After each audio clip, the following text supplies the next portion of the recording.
I am in Michigan, on the eastern shores of Lake Michigan, in a former lumber town that is now home to a very big ship. We thank the underwriters of John McGivern's Main Streets, because without them, we couldn't make this show. Your community's best selfie spot is your type. From the Green Circle Trail to Point Brewery, you'll find more fun in Stevens Point, Wisconsin. Visit Oconomowoc. Lakes, festivals, shopping, dining, the heart of Lake Country. My father taught me that to make great bakery, you have to do it the right way. O&H Danish Bakery, where Kringle traditions begin. Yes, Greendale is beautiful on the outside. But it's what's inside that counts. Who doesn't love opening a door to their happy place? Whether it's indulging your sweet tooth, winding down, or exploring your creative side. Come on in. You just gotta see Greendale. There's always something shining bright in Sun Prairie, Wisconsin. Heiser Automotive is honored to help John McGivern and his team arrive safely to many main streets. We are committed to remaining true to the Heiser way. Do what's right for our customers, our employees, and the communities we serve. We are happy to help. Horicon Bank, West Bend Insurance Company, the Friends of Main Streets, and the Friends of PBS Wisconsin.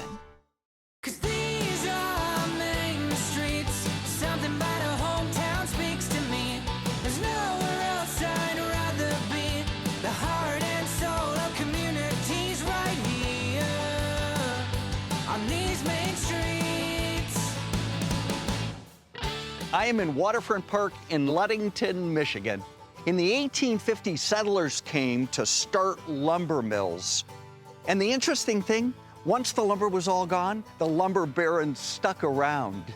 Ludington has a population of 7,700 people. It's 3.6 square miles, and it's in Michigan's Lower Peninsula. It is right on the lake, right in the middle of the coast, and it's about 100 miles northwest of Grand Rapids. This is Ludington, Michigan. Emmy, why did the lumber barons stick around after all of the forests were gone? You know that feeling we get after we've been to a community filming where we fall in love with the people, we fall in love with the area?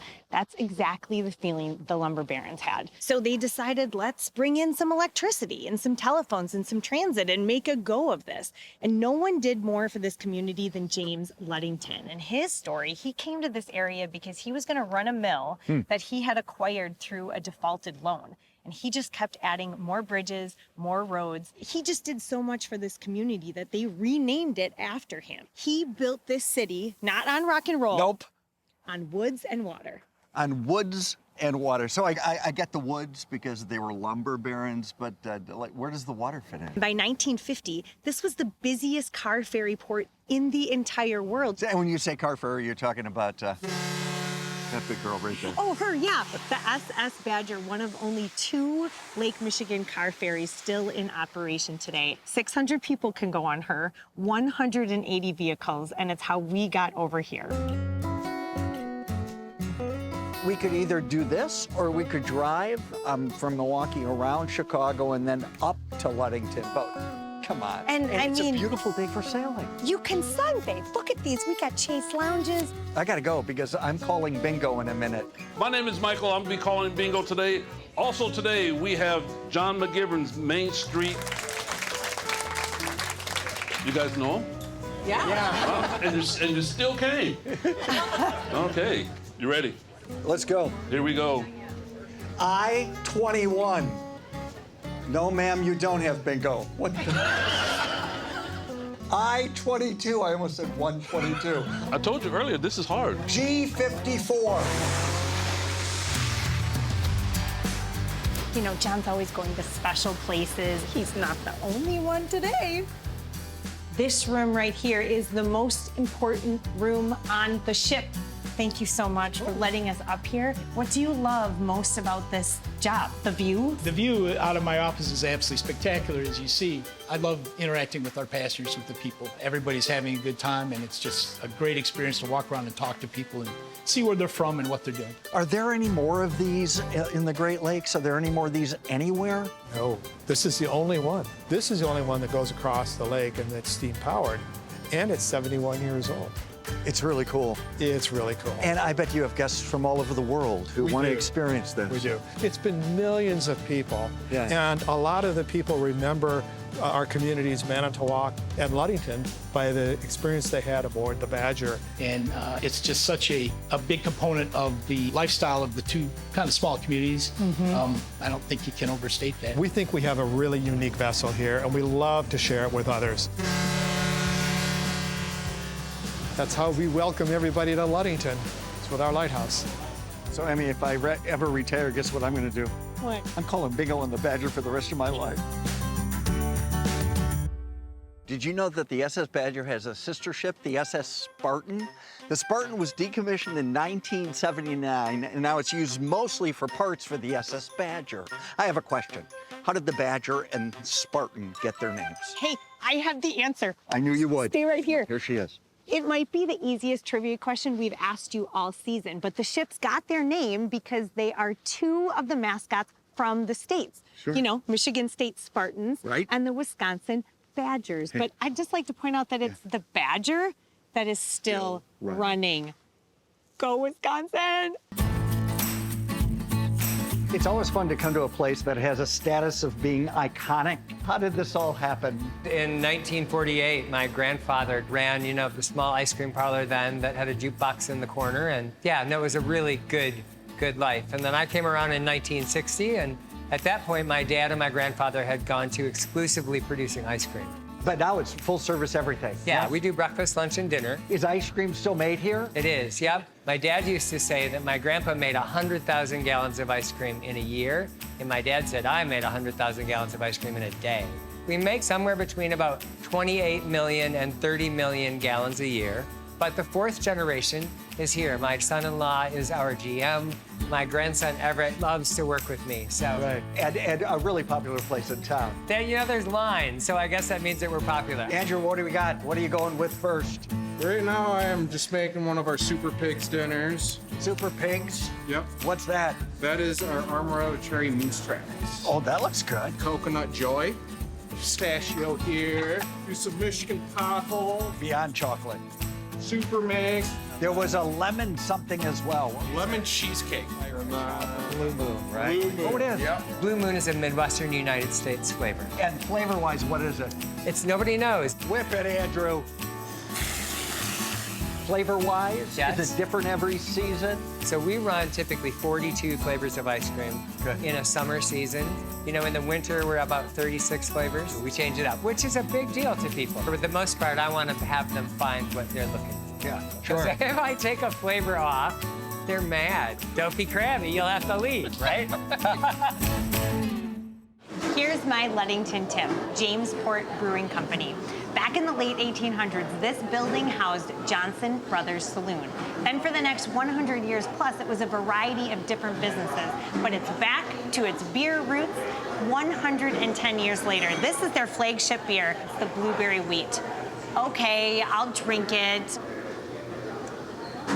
Fantastic. If you're looking for a souvenir from Ludington that's not a keychain or a shot glass, you really should consider a beautiful piece of art that you can hang on the wall. Come on, here. Todd and Brad Reed and Rachel Gaudette are a family of photographers who tell Michigan stories through photos and text. When I first saw her, it kind of took my breath away. She was over here. Yeah. And then I saw this negative space, so I waited till she got into there. It turned out to be one of the best photos I've ever taken. And this is the biggest cloud we've ever seen. It looks mean. My dad shot this out of a bedroom window, and then the next morning when we downloaded it, we found this couple here having an electric kiss. Yeah, we had no idea looking at the back of the camera when he brought his camera in that they were there. Nothing I like better than a storm. We look for magic moments during storms and when storm light comes out. You know, I think there are times we hope we set out to get something, but when we see the final image, especially when you can see it bigger on the computer or in print bigger, you know, it definitely evokes You're like, different that was emotion. really good. Yeah. They have books and calendars and puzzles that celebrate their views. Beautiful, spectacular Michigan. Now that's a souvenir.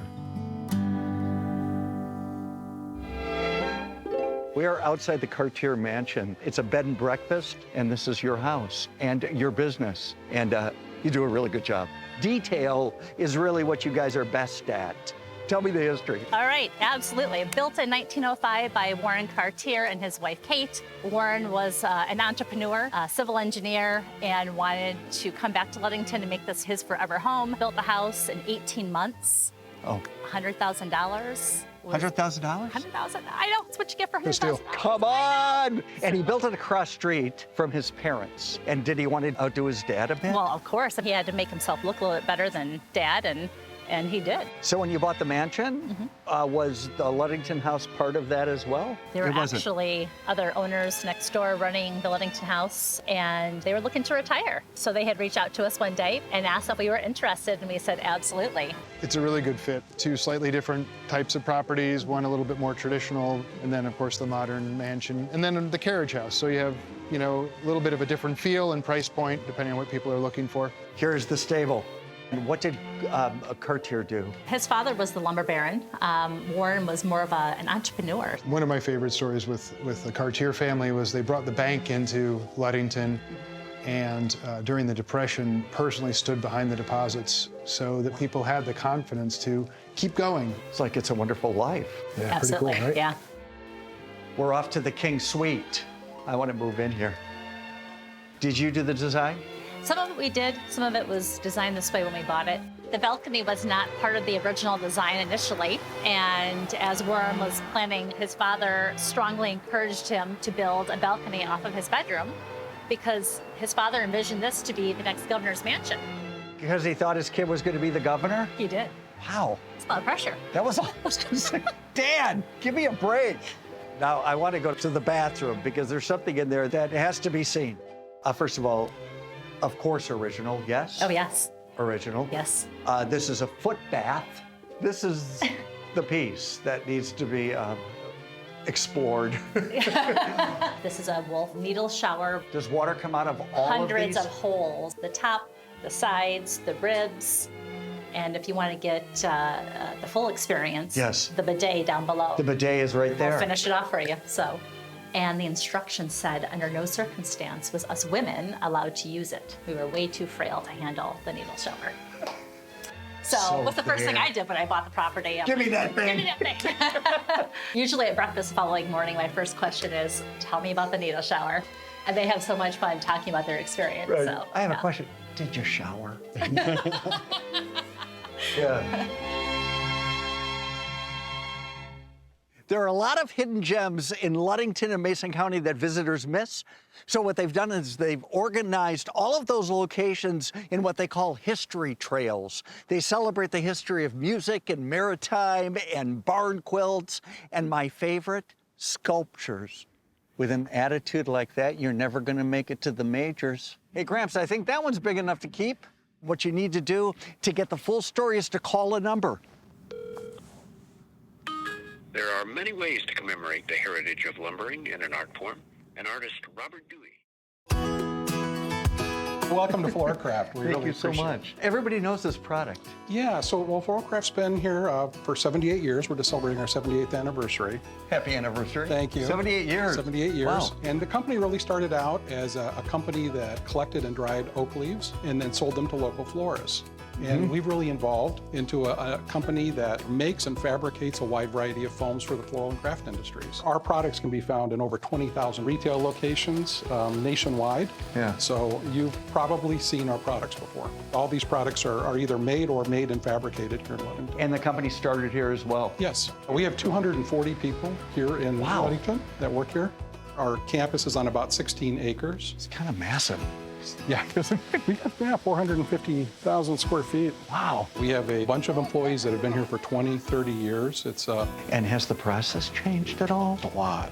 As technology has just gotten better, particularly with wrapping equipment and fabrication and robotics, the process is probably the one thing that improves every year for us. And how do you make it? We extrude the XPS foam, then we fabricate it, meaning we cut it down into different sizes and shapes, kind of like a sawmill, for instance. Yeah. And then we have fabrication equipment that can turn it into cones and balls. Yeah, if you've had kids, you've made a solar system out of those balls. We have wrapping ability to be able to wrap it for retail, and then we have packaging abilities. So it's using vision technology to be able to identify the location of the block, and then it creates a pattern, and then that pattern gets picked up and loaded into the case. This used to be all done by hand. This used to all be done by hand. Yeah. Yes. I've been here 25 years. Yeah. Started in 2000, and over the course of a couple decades, I've really grown to love this company. Yeah. We always say that we're part of people's lives and their most important moments. So yeah. You'll find our products at weddings, you'll find them at birthday parties, you'll find them at funerals. So all of the important moments in life, you'll usually find one of our pieces. You're part of it. We're part of it. If you're from the Midwest, I'm sure you are aware of a town or a river or a park named after the French Jesuit missionary explorer Père Marquette. Père, by the way, means father in French. This is the area where he died in 1675 at the age of 37. He was one of the first Europeans to create a detailed map of the Mississippi River, and his further explorations of the Midwest really laid the groundwork for settlers for over 200 years. Mason County Historical Society started this back in '76. We've recreated a lot of the local communities. In fact, the oldest building we believe that's still standing in the county is our courthouse over there, built in 1849. Oh, nice. And then we brought in other buildings, many of them authentic. The very old farmhouse that was moved here. The school is authentic, moved here. The town hall is authentic, moved here. There's around 30 buildings, 30. But that's if you count the outhouses. Yeah. Thanks for doing that. It was lumber that really created this part of Michigan. Oh, no question about it. This was all covered with white pine trees. They were like gold. There's belief that there was more income generated from white pine in Michigan than there was gold in California. White pine has two very distinct properties. One of them is it's a softer wood. And at those days, the tools were all hand tools. Nobody had any power saws, so they liked working with pine. The other thing about pine logs, even big logs, is they float. So we were able to harvest from distance, and in the spring when the water was the highest, you'd have all these logs coming down to the ends of the rivers where the mills were. Frequently what happened is they only went so far and then there was a log jam. He actually had men that would go out on there, try to find the key log to pull the log out that would let it go. Sometimes they couldn't find that log or they couldn't remove it. So the next step was dynamite, and that's what's being used here. Look at these guys. They're like, run. Well, exactly. I mean, they know what's going to happen now. Yeah, and that's the stump puller? Stump puller. This is an original lumber camp building. Those two buildings were literally, we believe, the last camp that existed. And so we number all the boards, disassemble them, bring them here, and reassemble them. We have a lot of photos of lumber camps, and in many of them there is one woman, and she's the cook. Who are they? What are they doing? And are the kids like, can we go home? My assumption is that's an owner and his wife. I think this is the cook, and this is older sister or mother, and these are the kids. And do you think that her husband is one of the loggers? I think you have a better imagination than I do. Well, there we go. In Ludington, you see a lot of these multi-game boards that I remember from my childhood. It turns out they were made right here in Ludington. What are these game boards called? With these boards behind me, the games are endless. You can play checkers, chess, even pool. They're called carom boards. They originated in India, but they were Americanized and made here in Ludington for over 130 years. And you know why John's not here? Because he knows he would lose. Emmy, where are we? This is the only disc golf store within an hour drive any direction. It's called Grip and Rip Disc Golf. It's just kind of a saying, you know, with like golfing. You grip it and you rip it. And Yeah. with the discs, you're gonna grip it, let it fly. Right. Have you ever been in a store with this many Frisbees? No, don't ever call it a Frisbee. It's a disc. They're gonna hear you. This is what we need. We need a driver, A driver, a mid-ranger, mid-ranger, and a putter. and a putter. How it These are our Frisbees? They are our discs. These are our discs? Yes. Here we go. You ready? Some practicing. Nice! Here, And this does it never make a stops. difference point-wise if you get it in? No. In is in. We got this. Good one. This is a good one. All right. We're here at the, what is this called? This is the tee off. box, yep. And I'm telling you, you can't see the basket from here. You're good. You got it to the tree. Oh, nice. Do you see it? Yeah, I see it. You do? Let's try to make it into that open field. Good. Unless there's another tree behind that one that you hit. You know, this is like the county to play disc golf in. There's 14 courses. In the county. Yes. But in 20-mile range? 39. 30, you've got it. The third largest course in the entire country is in Ludington. It's called Goliath.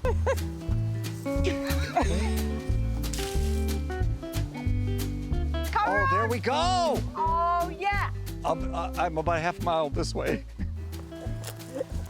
Look at what you did. There you go. Good job, girl. And you don't have to be good to have fun, because we had a lot of laughs, Obviously. right? If we can play, anyone can play. If you want to experience all of the ecosystems that Michigan has to offer, this is the place to come. Ludington State Park. You'll find beaches, forests, marshlands, sand dunes, and wetlands. It's what makes this park so popular. Over 5,000 acres, 7 miles of shoreline, and it's home to Big Sable Point Lighthouse, the last lighthouse on the Great Lakes to be electrified. Now, I'm on this tree. I have to get down, and I'm in a skirt. So, Brian, cut the camera. 50 years ago, everybody in Michigan knew what was going on behind that hill. Today, people are like, oh, is that a landfill? Landfill Is that, what it you know, looks so. like. But you guys know exactly what's going on here. So what we have here is we have one of the largest pump storage hydroelectric facilities in the world. We're about 1.6 million customers we can serve. It was built from 1969 to 73. It comes from a lot of the technology from our original hydro plants, just used for a different purpose as a pump storage versus just as a traditional dam. You can see the 6 round circles. Yep. So each unit is a generating unit, but each unit is also a pump. We motorize its generator, turn the unit into a pump to actually take the water from the lake and put it into our upper reservoir for use later. It's essentially another means of creating a battery in a mechanical form versus chemical form. The upper reservoir is 5.5 miles surrounding the wall. It's 2.5 miles from north to south, and it's about a mile straight across the other side of the wall that we're looking at across from us. 28 billion gallons of water. Water right from the lake? Water right from the lake. lake. Treated at all? It's just... No treatment, just pumped up and then released back to the units to generate with. Yeah. Is this the biggest? It is number 6 in the world as we speak. So we fill at night, and then during the day, when the demand starts to creep back up and load starts to creep back up, that's when we'll kick these on. This is actually the piece inside doing the work with the water. What is this called? This is called a runner turbine. How's it operate? So it spins around in one direction, the water flows through it to actually make the shaft spin to rotate the generator. In the other direction, it actually acts as the impeller on the pump. We took the 6-blade units that we have here, and we replaced them with a 9-blade unit. Oh. We got an additional 50 megawatts per unit. Which is why this visual aid is here for everybody to come see. It's nice that you have it. Absolutely. Yeah, that you replaced it. Huge! Environmentally, how good is this? The most fuel we burn on a given day is in our maintenance trucks. Is that right? There's no combustion going on, it's just hydraulics. The electricity comes in over the high lines that you see there to actually operate the pumps, and then we actually generate and put the power back on those lines. Yeah. So it doesn't really get any cleaner. It's really remarkable what goes on here. Absolutely. And there's a lot of these all over the world? There's actually very few. So in the continental United States, there's roughly about 43. Why are there not more of these? The geographic challenge, you have to have the height difference between the body of water that you're going to remove that water from in order to have your reservoir. Why don't we have this near my hometown of Milwaukee? I can't answer that. Well, could you call someone? Come on!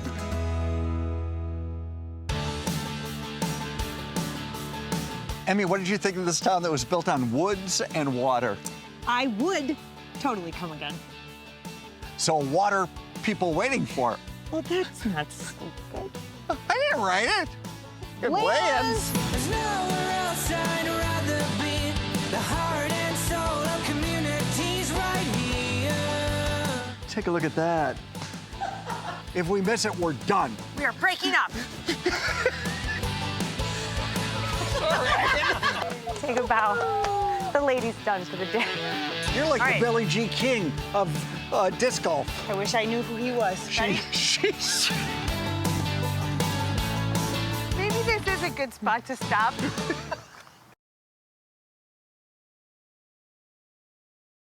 We thank the underwriters of John McGivern's Main Streets because without them, we couldn't make this show. Your community's best selfie spot is your type. From the Green Circle Trail to Point Brewery, you'll find more fun in Stevens Point, Wisconsin. Visit Oconomowoc. Lakes, festivals, shopping, dining, the heart of Lake Country. My father taught me that to make great bakery, you have to do it the right way. O&H Danish Bakery, where Kringle traditions begin. Yes, Greendale is beautiful on the outside. But it's what's inside that counts. Who doesn't love opening a door to their happy place? Whether it's indulging your sweet tooth, winding down, or exploring your creative side. Come on in. You just gotta see Greendale. There's always something shining bright in Sun Prairie, Wisconsin. Heiser Automotive is honored to help John McGivern and his team arrive safely to many main streets. We are committed to remaining true to the Heiser way. Do what's right for our customers, our employees, and the communities we serve. We are happy to help. Horicon Bank, West Bend Insurance Company, the Friends of Main Streets, and the Friends of PBS Wisconsin. This cannot be on television.